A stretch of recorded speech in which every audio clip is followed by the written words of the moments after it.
हमारे आचार्य जी प्रभुपाद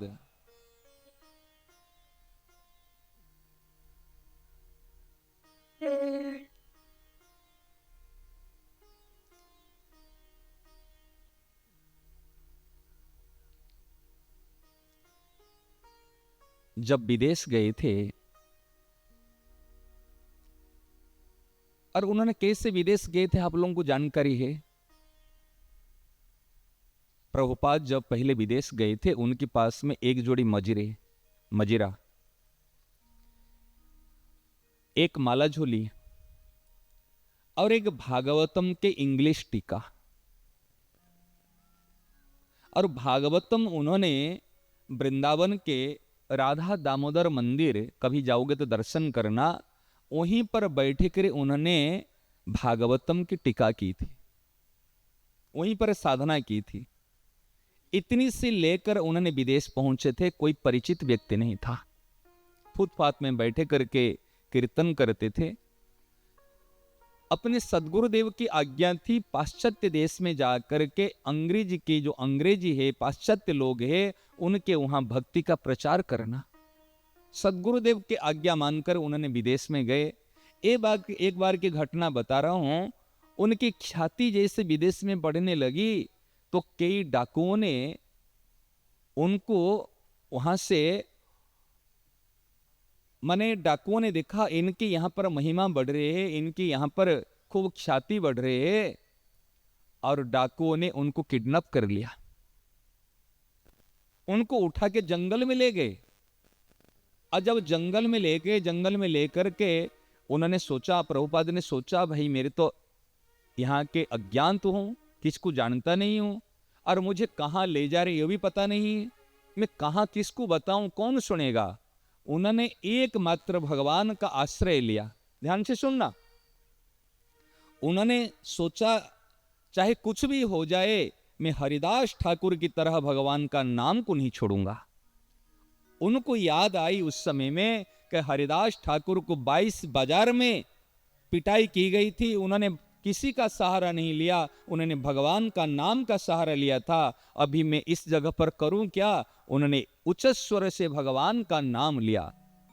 तो उनका जो सरदार था उन्होंने कहा जब ये भगवान का नाम छोड़ देगा तब उसको हम मार देंगे। और भगवान का नाम छोड़े तब तो मारेंगे। उन्होंने लगातार 10 घंटे तक उच्च स्वर से हरे कृष्ण कृष्ण कृष्ण हरे हरे, हरे राम राम राम हरे हरे, ऐसे आर्तनाद से जोर जोर से आंख बंद करके कभी देखते हुए इस उच्च स्वर से 10 घंटे तक उन्होंने भगवान का नाम लिया था। जब 10 घंटे तक भगवान का नाम उच्चारण कर रहे, इधर से सारे उनकी भक्त परिकोर ने देखा हमारे गुरुदेव कोথায় गए, गुरुदेव देखा नहीं है। तो फिर उन्होंने सोचा गुरुदेव को कौन लिया। उन्होंने पुलिस को इन्फॉर्मेशन किया और चारों तरफ से उन्होंने उसी जंगल को घेर लिए।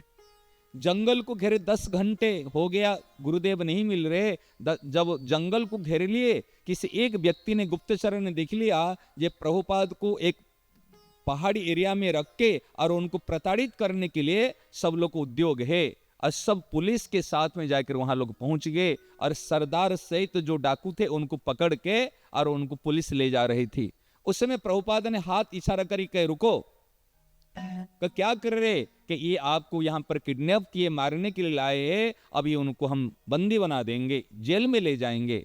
प्रभुपाद ने कहा बिल्कुल नहीं, बिल्कुल नहीं, यदि आप इनको जेल ले जाओगे मुझे भी जेल में लेना पड़ेगा, क्योंकि ये जेल के लायक नहीं है, ये तो मेरे गुरुदेव ही हैं, मेरे हितैषी है। सब लोगों ने आश्चर्यचकित हो गए, कहे आपके गुरुदेव और आपके हितैषी कैसे? प्रभुपाद ने सच बताया कि आज तक मैंने 10 घंटे लगातार उच्च स्वर से भगवान का नाम कभी कीर्तन नहीं किया था, लेकिन ये लोगों के कारण मैंने आज 10 घंटे भगवान का हरिनाम संकीर्तन किया हूं। इसलिए ये लोग मेरे गुरुदेव है, एक लोग मेरे हितैषी है, उनके चरणों में मैं प्रणाम करता हूं। जैसे प्रभुपाद ने साष्टांग प्रणिपात किया, ऐसे डाकुओं का जो सरदार था और डाकू लोग थे, उन्होंने सोचा अरे ये कौन है, हम इसको मारने के लिए आए, लेकिन उन्होंने हमको प्रणाम कर रहा है और हमको बंदी से उन्होंने मुक्त किया है, ये कोई साधारण नहीं है। और डाकू का जो सरदार था वो प्रभुपाद के चरणों में पड़ गया, लोटपट हो गया। और सारी जितने वहां चोर थे, डाकू थे, सब लोग ने वहां पर अस्त्र शस्त्र डाल के, हाथ उठा के, जैसे जगाई माधाई के परिवर्तन किए थे नित्यानंद निताई चंद ने,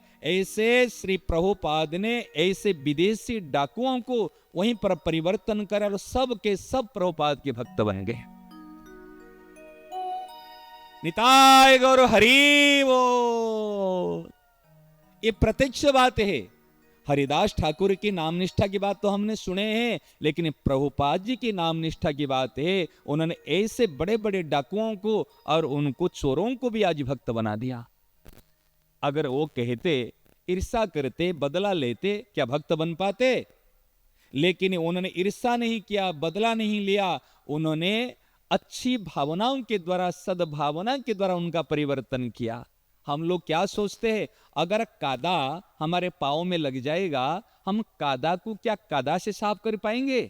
कादा को साफ करना है तो स्वच्छ निर्मल पानी जल की आवश्यकता है। इस प्रकार कोई बुरे व्यक्ति की यदि परिवर्तन करना चाहेंगे तो हमारे अच्छी भावना, सद्भावना से, सेवा से उसका परिवर्तन हम कर पाएंगे।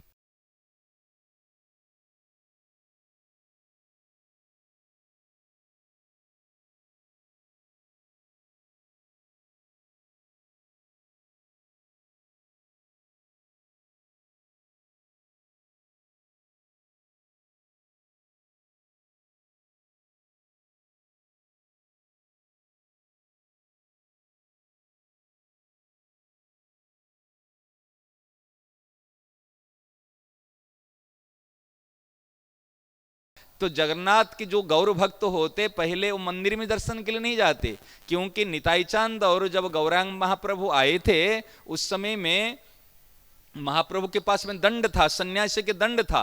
जैसे 18 नला जानते हैं ना, जहां पर दर्शन होता, जगन्नाथ जी के ध्वजा के दर्शन होता, वहीं आते ही विरह व्याकुल होके महाप्रभु ने हा जगन्नाथ कह के उसमें दंड को तोड़ के उस नदी में डाल दिया था और खूब तेजी से दौड़े थे। और पीछे पीछे गौर भक्त भी उनके पीछे पीछे दौड़े और आ करके एक गौर वर्ण के सन्यासी है और नवीन सन्यासी 24 वर्ष की उम्र है, 24 साल की, और उस समय जाकर इस जगन्नाथ मंदिर में पहुंचे, उन्होंने हाथ उठा के अश्रुपात करते रहे और अश्रुपात करते हुए वहां पर गिर गए। तो उस समय में सार्वभौम भट्टाचार्य जी, जो कि बड़े विद्वान थे, वो दर्शन करने के लिए आए थे कि देखने में तो सन्यासी लगता है और यहां आकर रो रहा है, मूर्छित होकर गिर पड़ा। उनको कंधे पे उठा के लेके अपना बाड़ी वहीं पर ले आए थे, जहां पर श्वेत गंगा है। आप देखेंगे दक्षिण द्वार समुद्र की तरफ जाते समय श्वेत गंगा एक कुंड है, उसके पास में सार्वभौम भट्टाचार्य बाड़ी। गौर भक्त पहले वहां जाते हैं गौरव महाप्रभु दर्शन करने के लिए। वहां पर हमारे आत्मा रामश्च मुनयो इस श्लोक के पर 64 प्रकार के अर्थ किए थे। कौन? अपने महाप्रभु ने। सार्वभौम भट्टाचार्य महाराज जी इसके सुना रहे थे, अर्थ सुना रहे थे, तो महाप्रभु ऐसे चुपचाप होकर बैठे। तो उन्होंने पूछा, सार्वभौम भट्टाचार्य ने पूछा, क्या नवीन सन्यासी कुछ समझ में आ रहा है? तो उन्होंने कहा, व्यास जी कृत जो श्लोक है वो तो समझ में आ रहा है, परंतु आप जो टिक्का कर रहे वो कुछ समझ में नहीं आ रहे। तो उनको बहुत बुरी लगी, जो विश्व विजेता पंडित है। उन्होंने कहा, क्या कुछ इसका अर्थ आपको पता है? उन्होंने आत्मा रामश्च मुनयो निर्गंथा, ये जो श्लोक है उसी को 64 प्रकार का अर्थ किए। वो दंग रह गए, यार ये क्या है, ये क्या है। फिर उन्होंने षडभुज कि जो राम है वो कृष्ण है, वो चैतन्य है, वो वही स्थान है। आप दर्शन किए ना, नहीं मुझे पता नहीं, ये सब पूरी दर्शन करने के लिए गए थे। और अलारनाथ है, वहां पर कोई भी जाना तो अलारनाथ का दर्शन करना, जहां पर 15 दिन तक जब ठाकुर जी बीमार पड़ते हैं, यहां पर मंदिर, मुख्य मंदिर बंद रहता है। तो ठाकुर वहां सब जब महाप्रभु गए थे उस समय में ठाकुर जी का मंदिर बंद था। कि मैं दर्शन बिना कैसे रहूं? उस समय नारायण भगवान की प्रतिमा है, यहां से जगन्नाथपुरी से 26 किलोमीटर दूर में है, अलारनाथ है। और वहां पर जाकर दर्शन किए। महाप्रभु गए तो वहां पर प्रणाम किए, अभी पत्थर है जे कि ये पूरे सर्वांग चिन्ह वहां पर माथा, घुटने, छाती सब ऐसे पिघल चुका है, और उसी पत्थर अभी अलारनाथ में है, वहां के भी दर्शन करना बहुत आवश्यक है। तो इस प्रकार महाप्रभु की स्थिति थी। आप विचार करो, तो महाप्रभु क्या कि वो जो ये बकुल के जो दांतुन है उसको लेकर वहां पर लगा दिए, वो बड़ा विशाल वृक्ष हो गया। एक बार राजा प्रताप देव ने सोचा कि जगन्नाथ जी के रथ का निर्माण करने के लिए लकड़ी चाहिए, तो लकड़ी के लिए उन्होंने देखा ये तो बढ़िया सुंदर वृक्ष है, उसको काटा दिया जाए।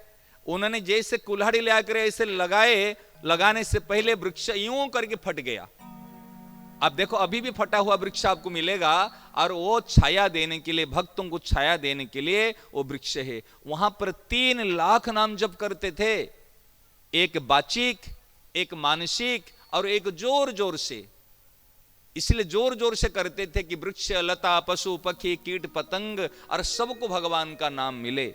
एक वेश्या आई, उनको परीक्षा में भेजे वेश्या को, भाई जाओ इनको भजन को भंग करो। वो वेश्या जब आई, तुलसी बिरोवा है और वहां पर वेश्या आकर बैठ गई, कह सोचा जब भजन छोड़ देंगे तब मैं इनको अपने फंसा दूं। क्यों? भजन में बाधक होते कामिनी और कांचन, चाहे तो कामिनी आएगी, नहीं तो कांचन, धन संपत्ति, मान सम्मान, ये सब क्या, इसमें आकर व्यक्ति फंस जाएगा। तो जैसे उन्होंने आए फंसाने के लिए, उस समय कहे मां मैं जब तक हरिनाम ले रहा हूं तब तक तू भी हरिनाम ले। उन्होंने हरिनाम के साथ में वो भी हरिनाम करने लगी, तो वो जो बेस्या आई थी हरिदास ठाकुर को फंसाने के लिए, वो भी भगवान की भक्ता बन गई। तो भगवान के नाम का प्रताप देखो। आज भगवान के नाम पर विश्वास, भगवान के नाम में निष्ठा होने से आज हरिदास ठाकुर आज वो इतने बड़े भक्त हो गए। प्रभुपाद को देखो, नाम में निष्ठा। इसलिए मैं सबसे प्रार्थना करता हूं हमारे सबके भगवान के नाम में निष्ठा हो जाए। इस कलयुग में और ज्यादा कुछ नहीं कर पाएंगे, केवल हरिनाम, केवल हरिनाम, केवल हरिनाम, केवल हरिनाम। चलते फिरते उठते बैठते केवल भगवान का नाम लो।